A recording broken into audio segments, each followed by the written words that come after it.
Hello guys, I am back for my weekend break, and today we'll be of course continuing with Sweden on the mod, the 1st January 1938, so let's hop right into this. It's a year and about 9 months till the Second World War, in terms of real time, but let's see what happens then, because many things can happen, indeed. And as you remember, we were recruiting new soldiers. Yes, of course, we had the deficit, but it won't be too long, so it's not much of a worry. So I think we'll do pretty well in the future in terms of national security. We'll have 10 divisions, and that'll be up to 71,000. And we won't have any reserve troops, who have the best of the best. And I, of course, won't deploy them right away. They will be literally just popped out when it's best.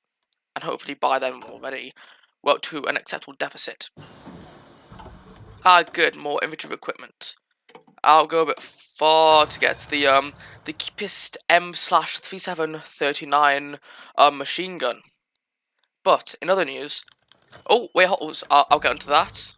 Oh, good. The Salzgebaut recently Svenska Arbetsgivareföreningen, or the SAF, and the Land Organization. I can always, yeah, I've got like tongue twisters for me.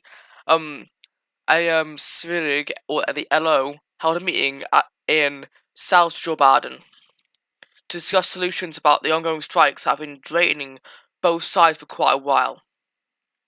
In the end, the terms have clarified when and how the strikes or other conflicts between workers and employers should occur, and the rights of both during it. However, this wasn't without concessions, as the LO had to adjust the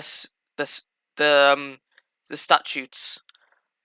Included within the new statutes were authorizing the Secretariat to suspend conflict aid to a member union who refuses to approve the Secretariat's proposals for settlement. This, among other things, has made the public more conscious about the ongoing affairs in the society related to workers' rights. However, organizations such as the Svenska, really long Swedish word, commented that in fear of death, one commits that word, and voiced quite vocal objections to the fourth chapter of the agreement. Yeah, that should solve our problems for now, I guess. Women's strike negotiations, stability, all good. Factory output, deficit, gone. Docked output deficit, gone. Sweden's looking back to its best. Top tier stability, and no more like deficits in factory output. And soon enough, our nation shall be strong indeed. Soon, in about 4 days, we'll have the new focus. The Ukrainian Republic is still holding off the Soviet forces, with Georgia still being a battleground between the white forces and the reds, alongside the pink Georgians. I think our next focus, we could focus on the military, more support, around 27%, but also such a modernization, industrial research speed is a bit quicker. So, actually, yes, we'll do that. We want to face revolution, get more, focus on the industry more. And since the focus aren't very long, these aren't very long, I'll start with that. You know, it's a bit more quicker. And as Azerbaijan, under Mehmed Amin Razalade, has declared independence against Joseph Stalin's Soviet Union. This will put more strain on the communist government.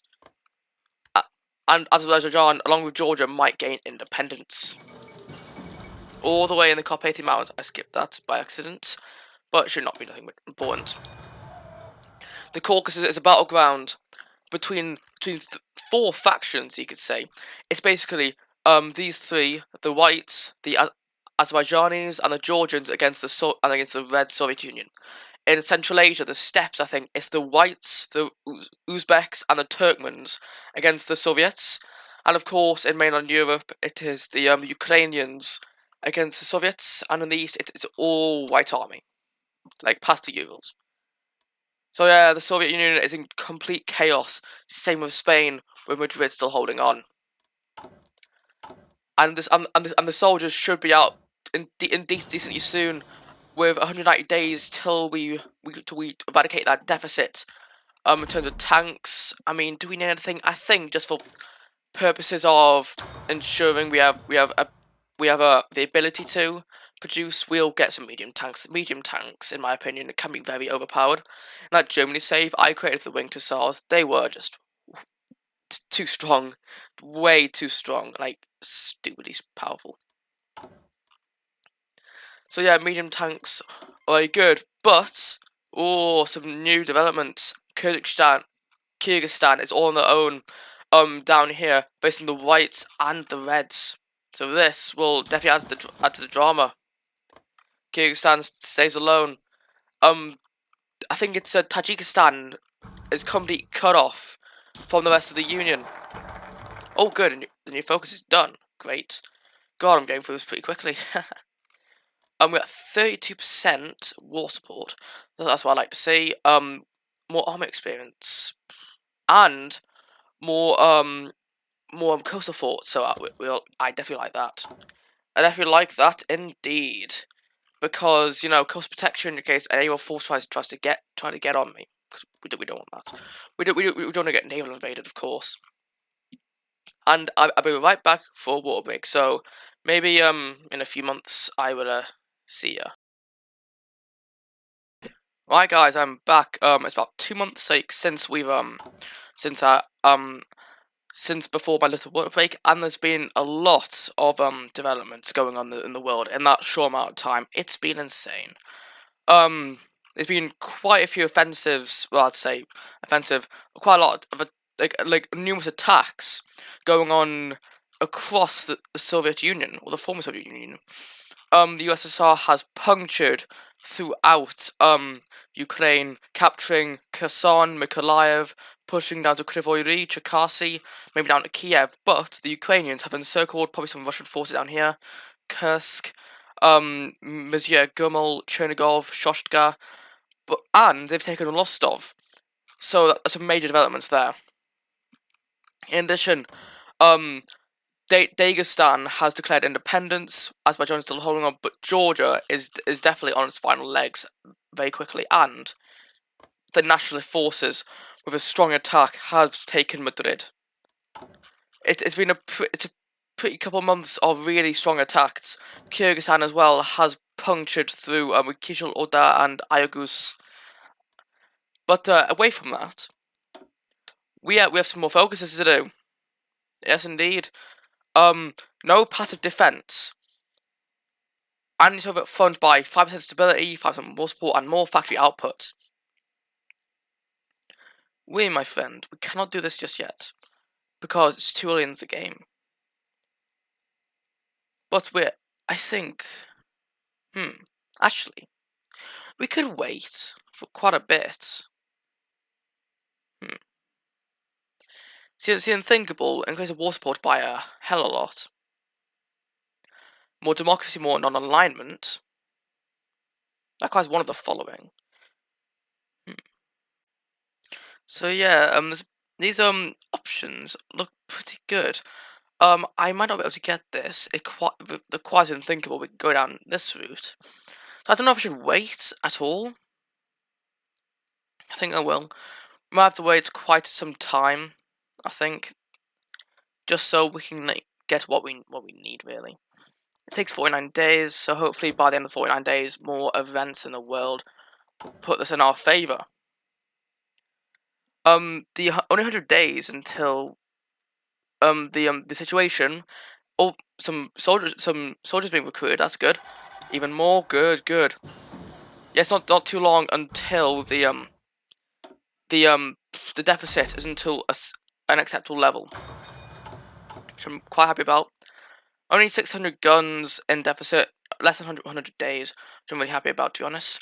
Artillery looking good, and soon enough we'll be able to like boost up how much soldiers we have in those divisions, which I'll be really happy about. We also, of course, have more advisors. This expanded the defenders of Gotland, it says. Poet Helper Jung. Yeah, sure, why not? Ah, good. Now, how was Helper Jung? I actually might take some time, actually. Let's see. I don't see any Helper Jung. Well, that's fine. Probably me being a bit stupid, but doesn't really matter. But yeah, we'll be expanding the defenses of Gotland. Oh, more updates. More updates. Yes. The Bukharan Jadidist Republic.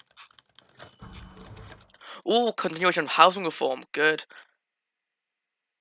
Yes. Let's do that indeed. Improve the housing. That's what we must do. We must improve the housing situation in Sweden to make sure the public is very happy. I mean, actually, you know what? Military theorists, land docking costs. Okay, good. That's one thing I wanted to get. But we might need to get more like armor, just so we can get more experience. Oh, there's an update in Spain. The nationalists have taken down the Carlists, and it looks like the nationalists stay in the Civil War. Oh, this is big. A massive Soviet army probably has been encircled in Ukraine. Now that's quite interesting. But could the take of Kherson and the surrounding areas save them? This is some interesting stuff here. Oh, the Munich Agreement. Oh, the Sudetenland. Oh no, that's not. Oh man, Chamberlain, Chamberlain, what are you doing? You stupid idiot! Don't let him take him. Don't let him take stuff. Don't let the fascists take stuff. Oh, Crimea has declared war. Dmitry Gurko. Oh, this is gonna be interesting.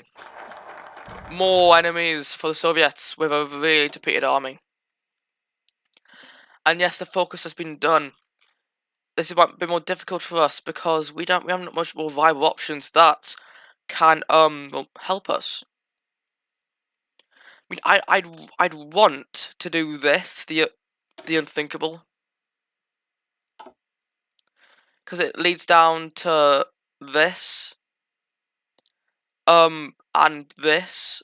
There's a bunch of good stuff. Get out of that, so I don't want to waste it.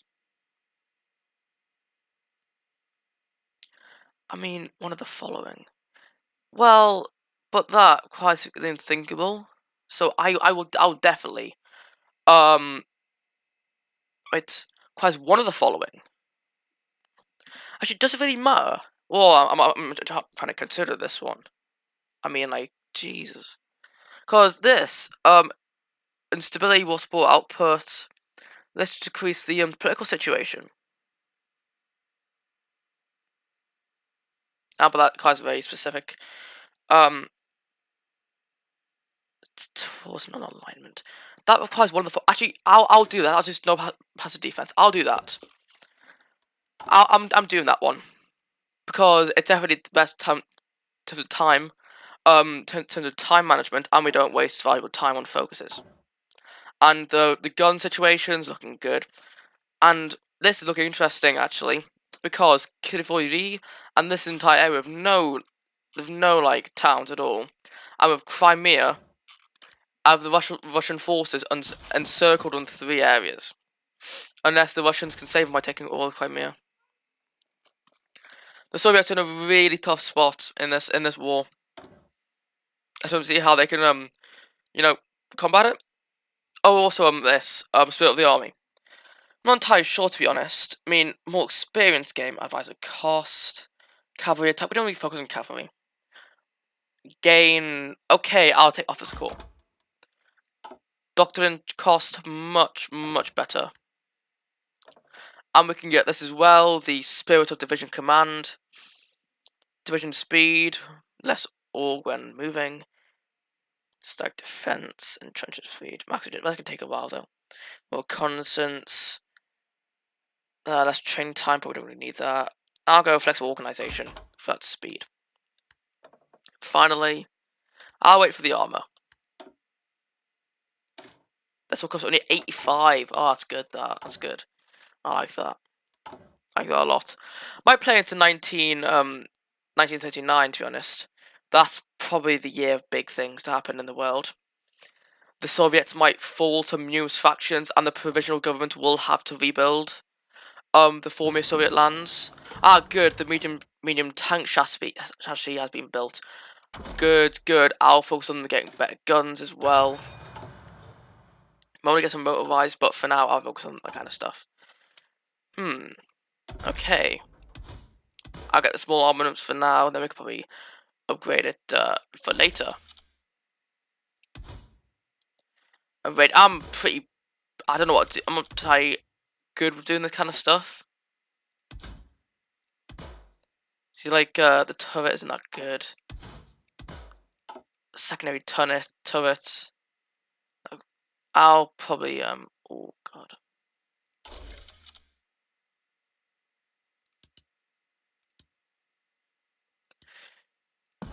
Okay, the Sturov M13.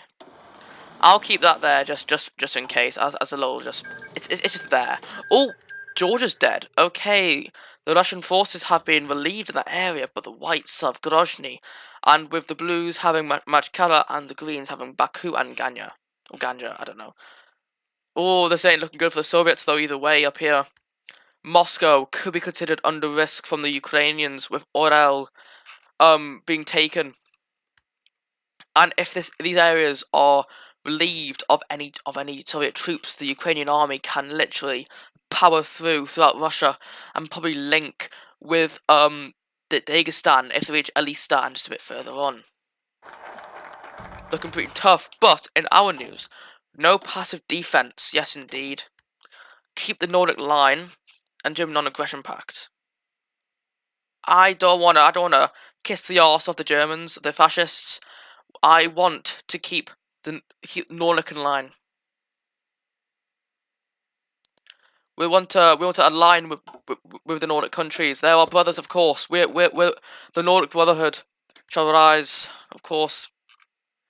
We are, as the Nordic countries, we must defend our lands against the fascist threats. Well, we're technically National Socialists, but you get what I mean. But anyways, of course, the South is pretty much dead, pretty much useless now for the Soviets. They're getting pushed back. The Uzbeks have done what they can, holding the line. The Whites have gained some ground, you could say. This could work. There you are. And the Kyrgyzstan has solidified their control over their land.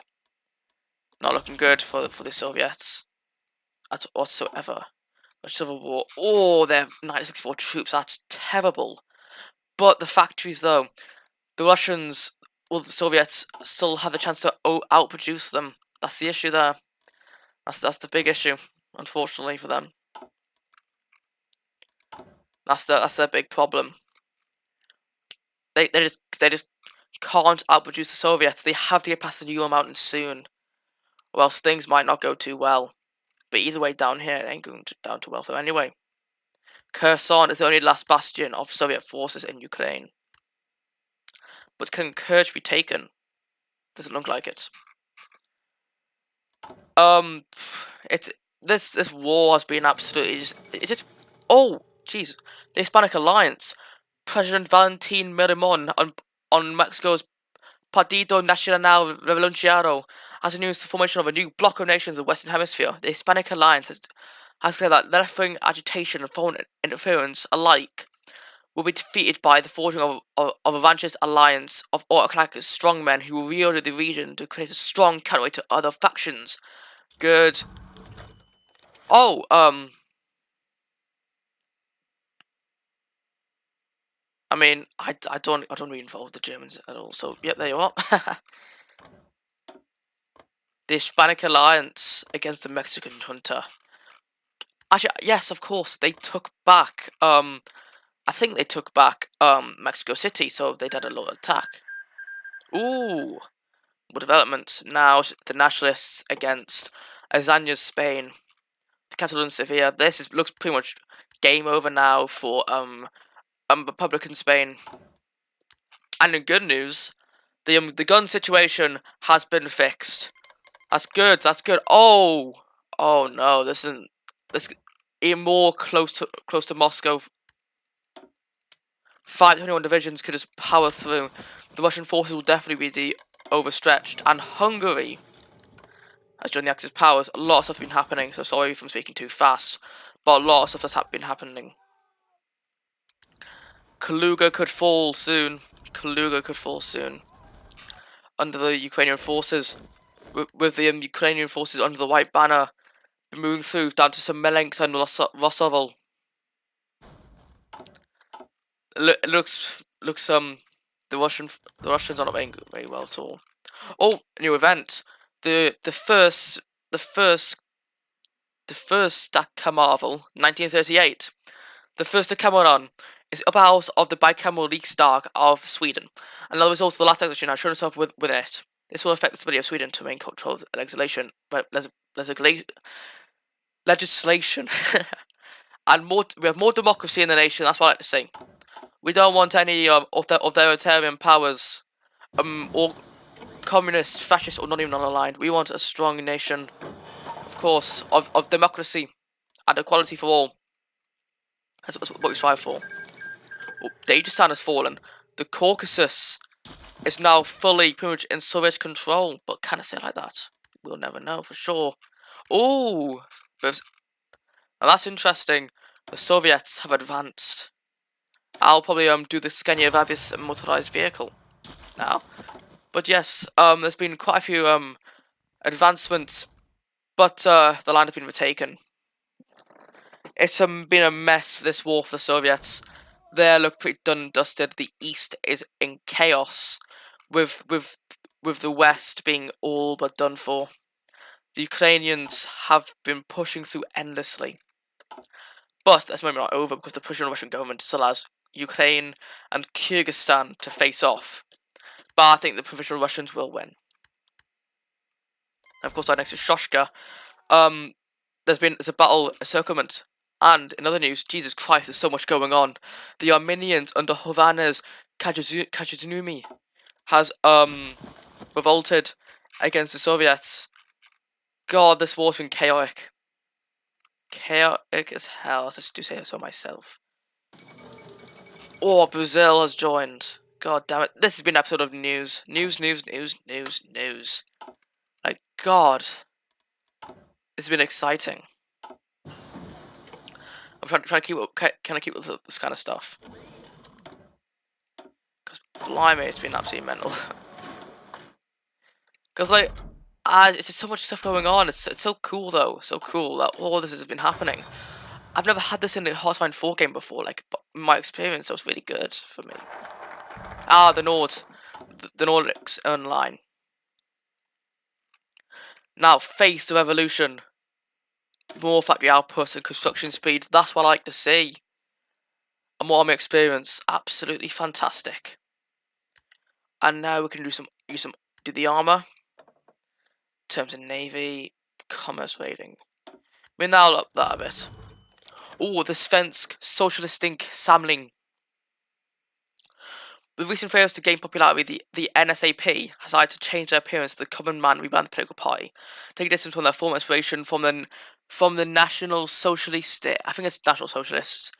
The Nazis. Oh God, the National Socialistische Deutsche Arbeiterpartei.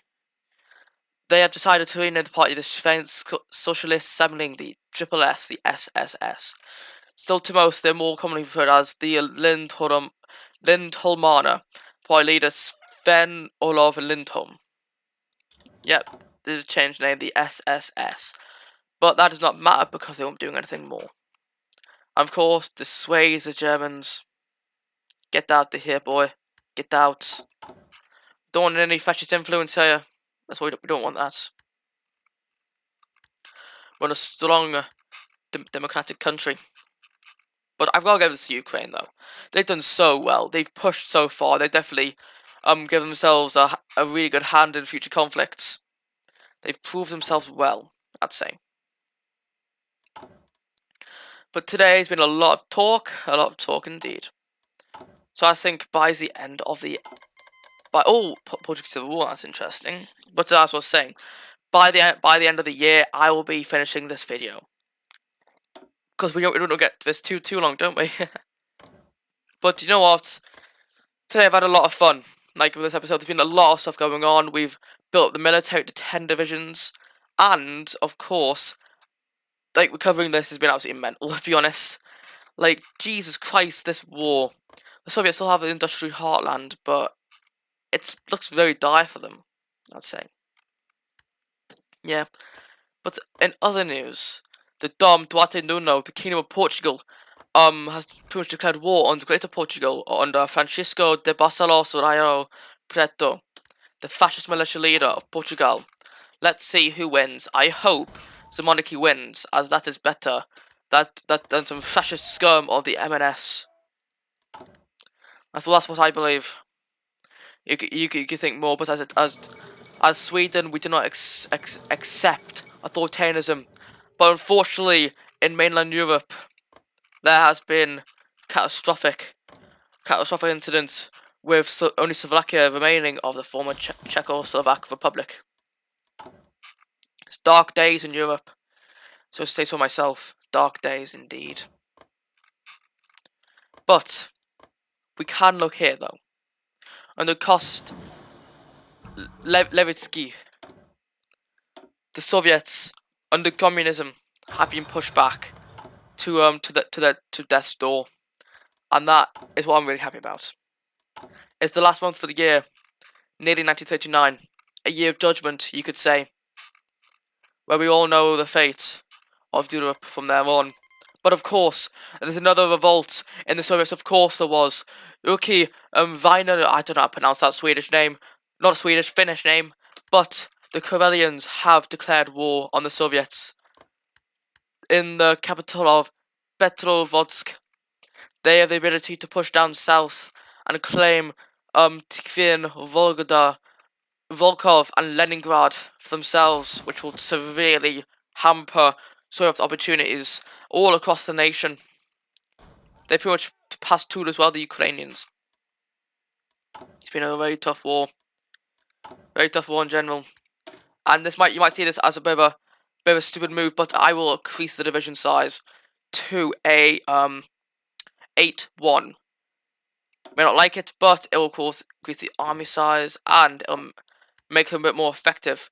Only a year worth, and we won't be going to war anytime soon. Got 89k, so we won't much of a deal whatsoever. And soon enough, we'll have more factories to build with. So, and therefore, we can lower the building deficit.